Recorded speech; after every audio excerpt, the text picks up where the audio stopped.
เนาะ People Sound Net มื้อนี้ก็สิมาหยังมาประดิษฐ์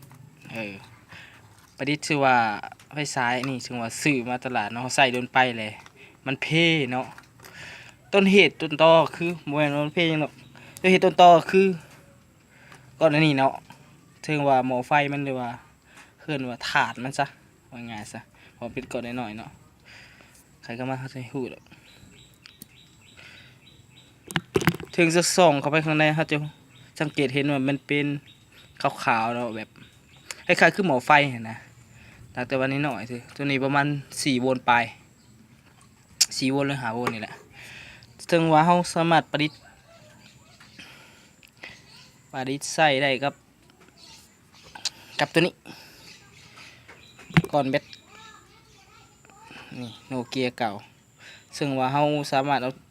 ก่อนแบตตัวนี้ไปใส่เลยก็ได้ซึ่งว่าเขาว่าแบตมันเสื่อมมันเสื่อมมันใส่บ่ได้เนาะบ่แม่นเพราะมันเสื่อมหยังเขาแกะอันนี้ออกแกะแผงอันนี้ออกมันจะเห็นดอกโคบวกโคลบเขาจะย่ำมันโคบวกโคลบแล้วมาใส่กับสายลบสายบวกของตัวนี้เนาะนี่สายบวกสายลบสายตัวนี้หรือว่าจะสิเอาก่อนแบตเก่าตะกี้เนาะก่อนแบตน้อยๆนี่มันอยู่ในคอมอันนี้ฮะมันอยู่ในคอมหรือว่าเครื่องจักรต่างๆนี่อันนี้ซึ่งเราสามารถซื้อได้ตามท้องตลาดก็ได้ก็มีอยู่บางห้างก็มีขายก่อนแบตอันนี้ซึ่งเราจีได้เบิ้งสียามให้เบิ้งว่ามันจะออกจากโวลต์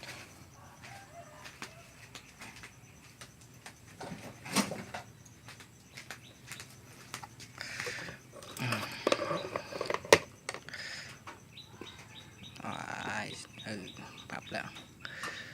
ปรับไปใส่10 โวลต์อันนี้ลบบวกเห็นว่า4 โวลต์นี่เนาะนี่เลยเลข4ประเจิดทั้งๆนี่ขอเขาปรับใส่4 โวลต์นี่เขาสิมาลองจีกันแล้วนะประดิษฐ์แต่งกันเลยเนาะซึ่งว่า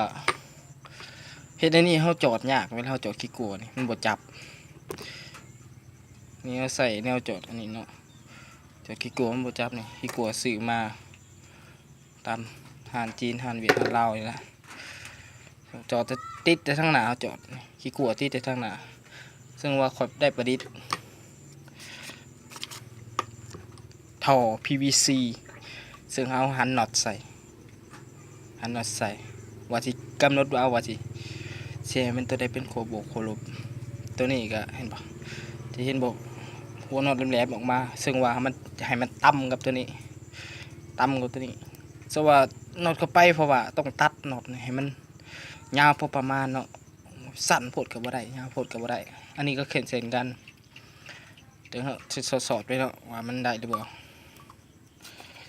อันนี้อย่าไปนี่เนาะหันเข้าไปแน่นๆปึ๊บเอาเส้นมายามกันเลยอันนี้เมื่อกี้นี่เราเอาลงขูบวกขูลบเนาะเข้มขึ้นเนาะเข้มขึ้นไปใช้ได้ซึ่งว่าก้อนถ่านว่าสิเอาเขานี่มันผ่ายาวโพดตำตัวนี้อีกตำกันไปสอดวงจรกันดิแล้วสิประดิษฐ์แต่งกันนี่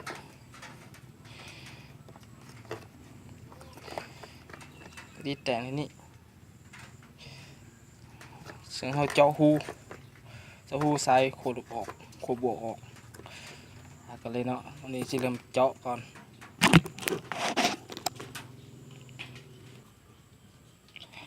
ซึ่ง ต่อไปเนาะเวลาเขาเจาะหูแล้วเขาสวดขั้วลบขั้วบวกซ้ายขั้วลบขั้วบวกออกมาใส่ตัวนี้ซึ่งว่าข้าพเจ้าจะ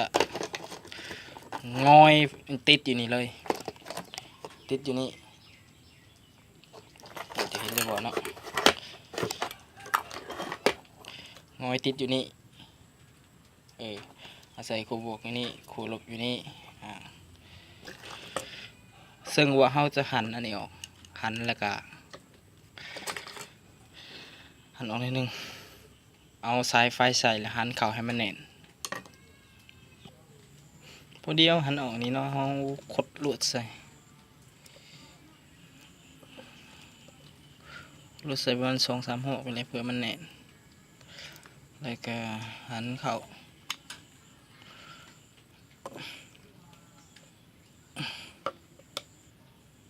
อันนั้นเนี่ยแล้วเนาะ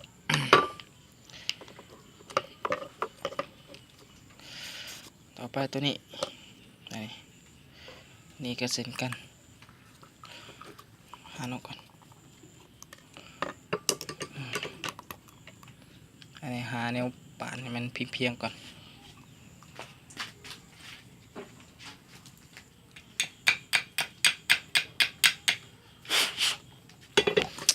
พอดีมันเพียงแล้วเนาะนี่เนาะแล้วเอาขวดลบเบิ่งเอาตรงหันน็อตเข้าไปก่อนเอาละเฮ้ยผืดแท้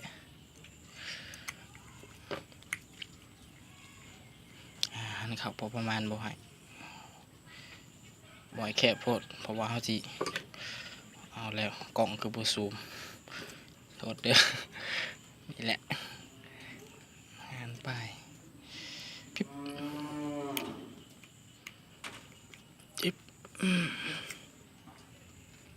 ปึ๊บนี่ดอกไฟกระต่ายเลยปิดบอลนี้ก็เนาะ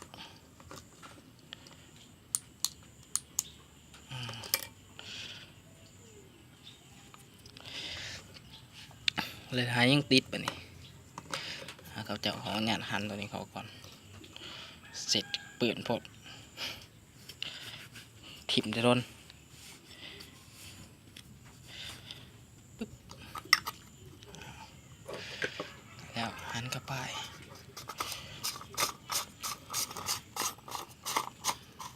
ปึ๊บ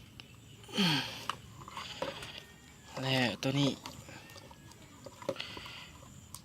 ดึงเข้ามา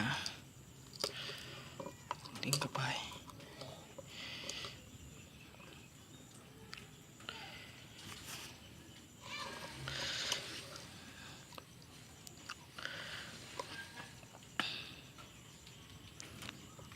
จึงว่าจะเฮ็ดได้มันอยู่นี่เนาะ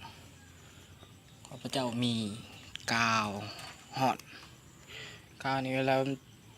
เอาจูดมันเรือมันยังเฮ็ดให้มันหอดมันจะเปื่อยถ้ามันเย็นมันจะแข็งติดเลย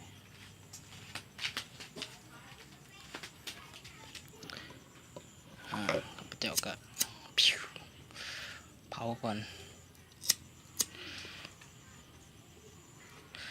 เผาแล้วจึงติดเนาะสุดท้ายก็สำเร็จเนาะนี่วิสัยประดิษฐ์เอง